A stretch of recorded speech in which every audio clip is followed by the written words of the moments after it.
Alright, hello everybody, welcome to a new video. Today we are here to talk about Borderlands 3. Now, if you haven't heard of the Borderlands franchise, it is an FPS looter shooter about hunting down these vaults, and you are a vault hunter. Usually you get to choose between 4 or maybe more classes in every game. And you hunt down these vaults in a story to get some epic fucking cool ass loot. And it's one of my favorite genres is looting these guns and weapons and all these sorts of things and just getting stronger and better and finding cooler shit. And Borderlands is 100% one of my most prized franchises to ever come out. Borderlands 2 is my favorite game of all time, but today we are talking about Borderlands 3. This is my first game I beat in 2024 now. My first one.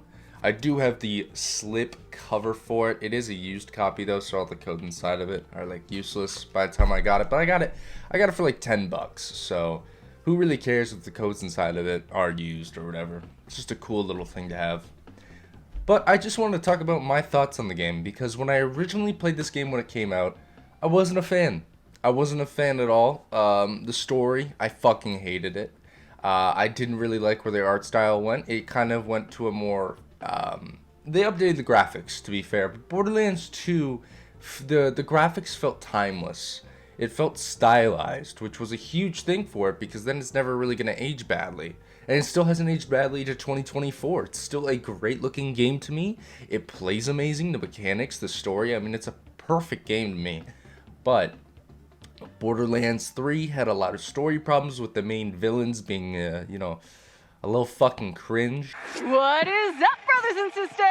God Queen Tyreen coming to you live. We got something real special for you today. Your #1 most requested murder. It's the great heretic herself, the Firehawk. Well, look who got plucked. Smile.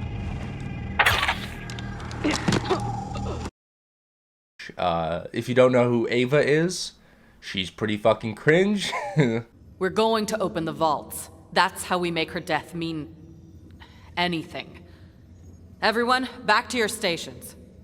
Open the vaults? That's all you have to say. Maya's dead because you wanted to open the vaults.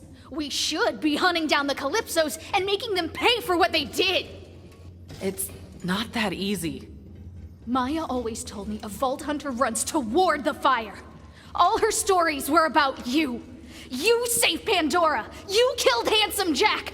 You're supposed to be the Firehawk. I don't know what I am. Figure it out, Lilith, before you get someone else killed.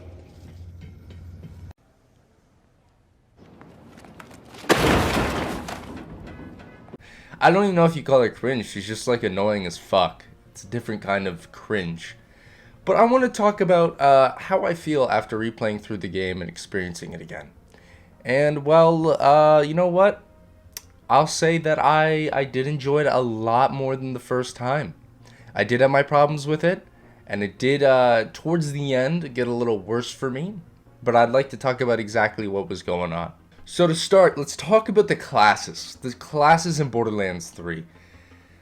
Nah, I'm not a huge fan of the classes in Borderlands 3. I think originally I really liked it and I was pretty excited for it, but that's only because I was so sick of all the classes in the previous games because I've played them so much at that time. But now going back, and I've already played through the game, I've seen these classes played, and I've looked back at all these other classes and I haven't really played any other Borderlands in a while now.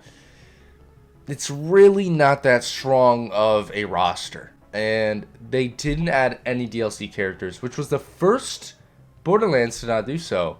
And now it's looking like there's going to be a second one in Tiny Tina's Wonderlands. I don't think they've added a character yet, and I don't think they're planning on it. It's really disappointing that they didn't add any DLC characters. That was one of my most excited things I was waiting for after I beat Borderlands 3 for the first time. But they never did it.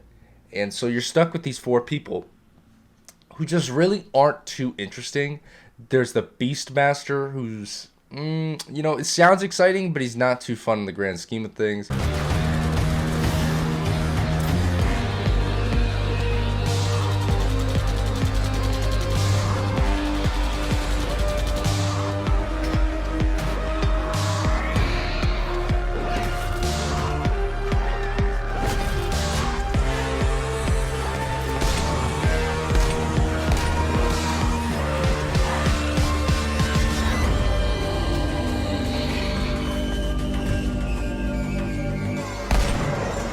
There's Mose, who's very basic, but I played Mose. Mose is the best for single player. She just kicks ass. There's no denying it. She has a mech that she's basically diva. If you thought about that, if you really want to think about it, she's just diva, and it's pretty damn strong. Can't deny it. Not having a squad, it takes some getting used to. At least Iron Bear's sentry mode lets me catch up on sleep.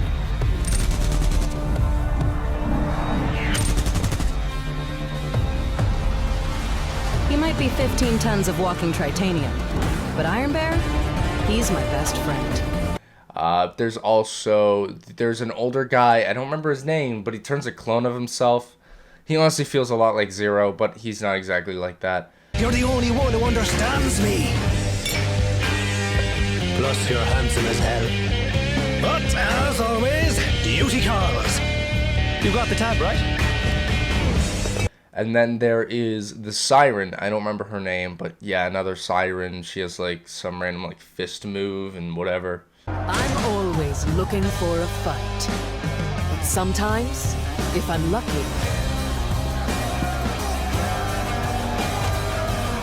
the fight finds me.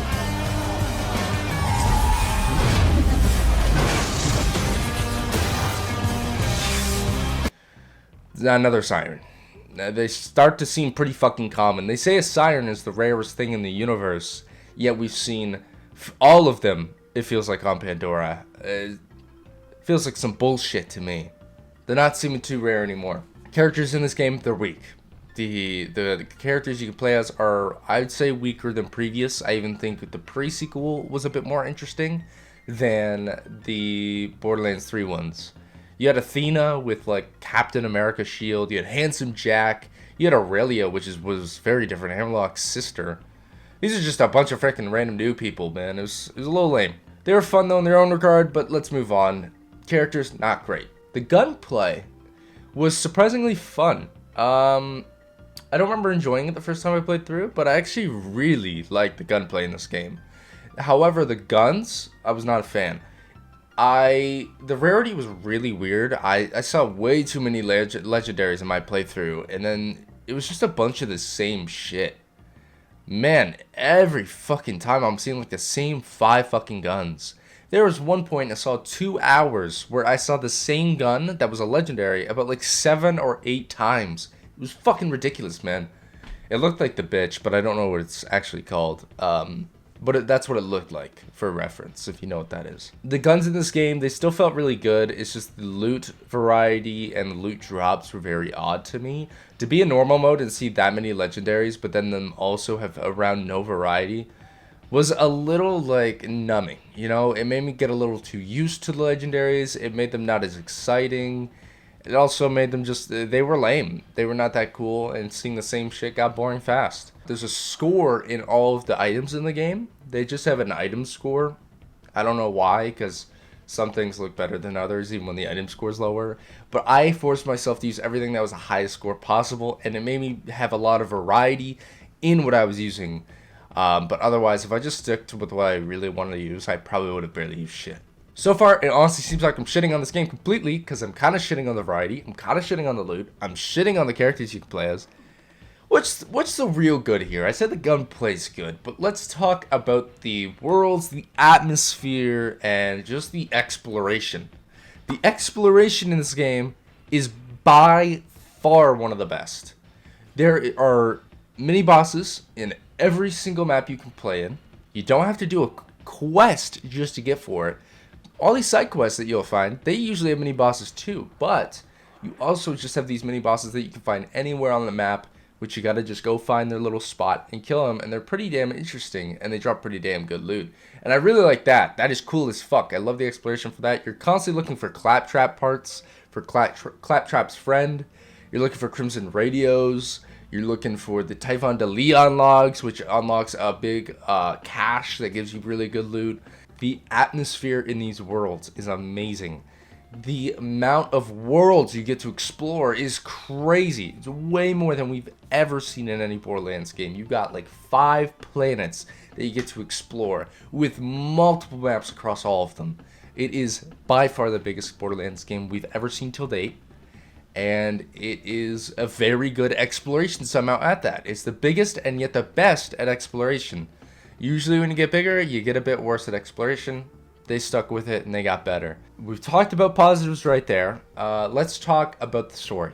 It's cringe, man. It is. I really am not a fan of the social world fucking take on from the Borderlands team. I'm not a fan of the social world take from any game. They don't do them right. They don't belong in games. They don't fit.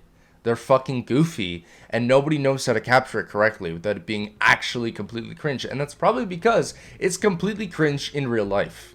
That's probably the problem, is that it's just completely cringe in real life anyway. So how can you really capture that correctly? But you have to deal with that throughout the entire game with their little children of the vault, and they go, "Oh, super fan! Oh, you're here to do all this. Oh, don't forget to, what is it? Follow and obey." It's just like they don't take it seriously enough, quite like Handsome Jack did, and Handsome Jack was just goofy at times as well, but he showed that he thought of you as no threat, but he wasn't trying to do this whole fucking, you know, social thing like they're fucking live streaming on Twitter or Twitch, whatever the fuck. I don't know why I said Twitter, because there's none of that, I don't think, anymore, but that's not the point. It's like they're live streaming on TikTok or some shit. Fucking NPC streams out here. It was horrible for that regard, but towards the end is actually when it became the best for the story, because I think the Calypso twins really showed what we wanted them to look like, where they're psychopathic, they are fighting between each other, they're not really getting along, they're having a power, like, they're having a fight in power, you know, because they're two people leading this whole cult, but they don't really know who should actually be the leader, and each one of them wants to be the leader over the other, and that's just how it is. Which it becomes very strong towards the end for me on that regard. But leading up to that, it wasn't great. Leading up to that, the Calypso twins were pretty weak, and really what carried me through Borderlands 3 for the most part was just the pure gameplay. It was so damn good. I can't even lie. Borderlands 3's gameplay is just so much fun. It really is. I had a ton of fun with it, just railing fucking through these guys and just destroying them. It was a ton of fun to me, and the story I just kind of ignored for the most part until the end half when I was really invested. The lowest point for me probably in the story wasn't from the Calypso twins, though. It was from Ava. If you don't know who Ava is, she is basically Maya's apprentice. You meet Maya like halfway through the game, and spoiler alert, I'll give you a few moments here just so I don't tell you anything. Hell, I should have a spoiler warning probably for this entire video. But Maya ends up dying, and it's basically completely Ava's fault. And Ava blames it on Lilith. If you don't know who Lilith is, she is one of the main characters in pretty much all of the games, except for I think Tiny Tina's Wonderlands. I don't even think she makes an appearance. But in those previous 3 games, she doesn't do anything wrong. Ava shows up, distracts Maya, makes it so that Maya has to do a hostage situation, and then she gets murdered for it. And Ava's like, "Oh my god, Lilith, if you just fucking did something." Shut the fuck up, Ava. We were fucking fine until you showed up. You fucking bitch. I hate Ava so much, bro. She grows on me a little bit. No, she doesn't. I tried to say that she grows on me a little bit at the end, but they give her like this idea that she deserves all this shit, even though she doesn't. By the end, Lilith says that Sanctuary is Ava's, which is like, why would you give Sanctuary to a child and a person who's been constantly blaming and berating you throughout the entire fucking game, the entire time she's been here? She is shitting on you, berating you, and blaming you for everything. And you are going to give her Sanctuary? The most immature person there, you're going to give Sanctuary. Not the fucking Vault Hunter you are playing as. The Vault Hunter you are playing as should get Sanctuary. Or fucking Tannis. Someone who's actually deserving of it. Not fucking a child, bro. That is not who you give. That is not what you give someone. I don't know. I'm spewing words out of my mouth because Ava is truly a very unnecessary and terrible part of this story. It's not even the Calypso twins, bro. Ava did not have to be in the story at all. She is fucking irrelevant.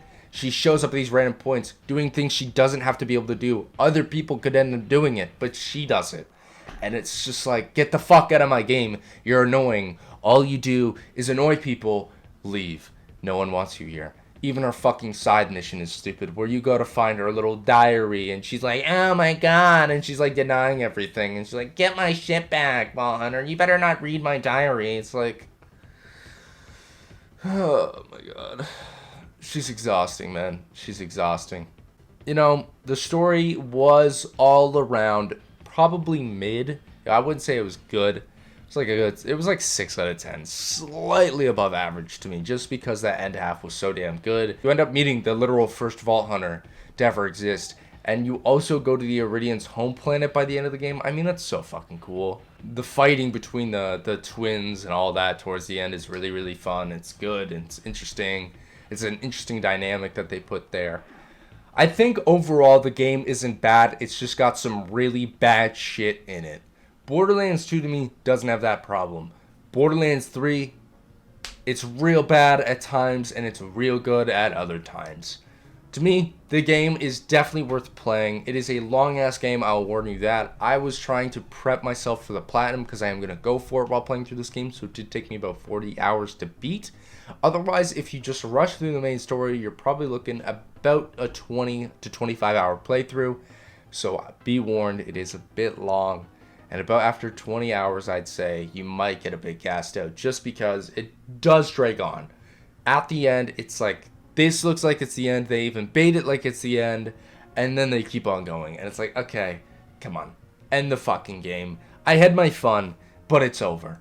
But yeah, guys, yeah, that's really all I have to say about the game. I didn't really have a script for this. I kind of just like talking off my head and like saying what while my brain's fresh and while I'm thinking about the game, I wanted to at least make a video on it. Now, I'm going to give you my rating on it. I do rate this game an 8.5 out of 10, which is pretty high because honestly, the goods in this game were amazing. The highs were insanely high.